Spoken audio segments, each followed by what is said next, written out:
The COVID-19 pandemic has forced a transition from traditional in-class learning to distance learning for both students and educators. But it has also revealed where the current system falls short.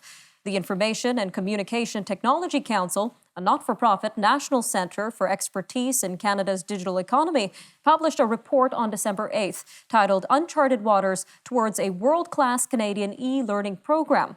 The report interviewed subject experts, parents, and students to explore distance learning in Canada and abroad. It also focuses on how to better the experience of Black Canadians, Indigenous youth, and people with disabilities. Here to unpack the report's findings is Mr. Trevor Quan, Senior Research and Policy Analyst from the ICTC. Mr. Quan, welcome to Forum Daily. Welcome. Thanks for having me here today. So what are the main findings from this report, sir? Well, to put in context, this is actually the latest in a series of reports that we've done on education technology, and this one really focused on the implications of online distance learning. So to put it into context, we did a series of interviews with educators and subject matter experts across Canada, as well as a large-scale survey of over 1,000 students and parents across Canada. So, and I'll just highlight a few of the larger themes from the study. First of all, I would say that it's the suitability for online learning sometimes changes depending on the age of the students in terms of suitability. Most educators would say that it's certainly more appropriate for older students and can be a little bit more challenging for younger students. Younger students really benefit from some of the structures, scheduling, and the ability of socialization, which is such a crucial piece for younger students.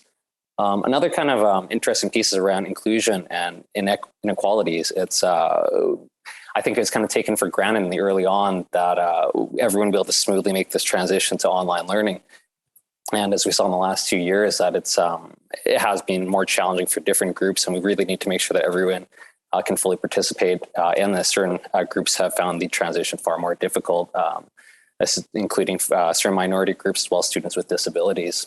It was being a very quick and challenging sort of path over there. In terms of educator experiences, it's worked out quite well. I think overall, educators managed this transition in an admirable sort of way, and kind of the system went on. However, I think it's also worth noting that a lot of it has depended on the comfort level and the experience of the individual educator. It was again, a forced sort of transition. And so it can be some variability in how comfortable individual teachers felt to navigate this. Mm-hmm. In terms of survey findings, it was a roughly even split for students, whether or not they enjoyed online learning over the last, in the recent period, but it was seen more negatively by parents. Overall, around 80% of students had access to a computing device. However, around a quarter of them had a shared device, so it could provide challenges for them. And we've also found some issues around accessibility for internet, with around 40% of parents in rural and remote areas had trouble trying to help their entire family to be online at the same time for online learning, as well as that transition to remote work. All right, sir. Well, I find it really interesting that you're focusing on how this impacts minority communities. So tell us a little bit more about the impact on Black or Indigenous Canadians, or even students with disabilities, when it comes to online learning. Well, first, I really want to make it clear that this is looking at the implications and the applications for all Canadian students, but it has certainly has the potential to impact some groups more than others. It's exaggerated some of the pre-existing inequalities that we face in Canada. I think the biggest piece is around access. So certain groups face socioeconomic challenges, and so we see certain minority groups like Indigenous and Black Canadians have faced particular challenges during the pandemic.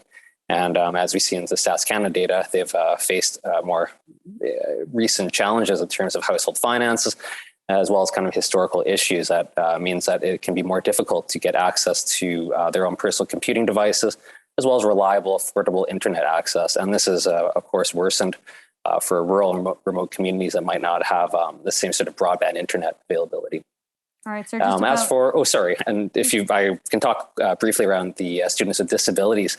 I think this is a group that is really worth highlighting because they've lost a lot of the support that occurs in in-person learning with this kind of forced transition that we saw in the recent period. So technology has offered great opportunities, but it has also provided some challenges as they don't always translate well to the unique circumstances of the individual.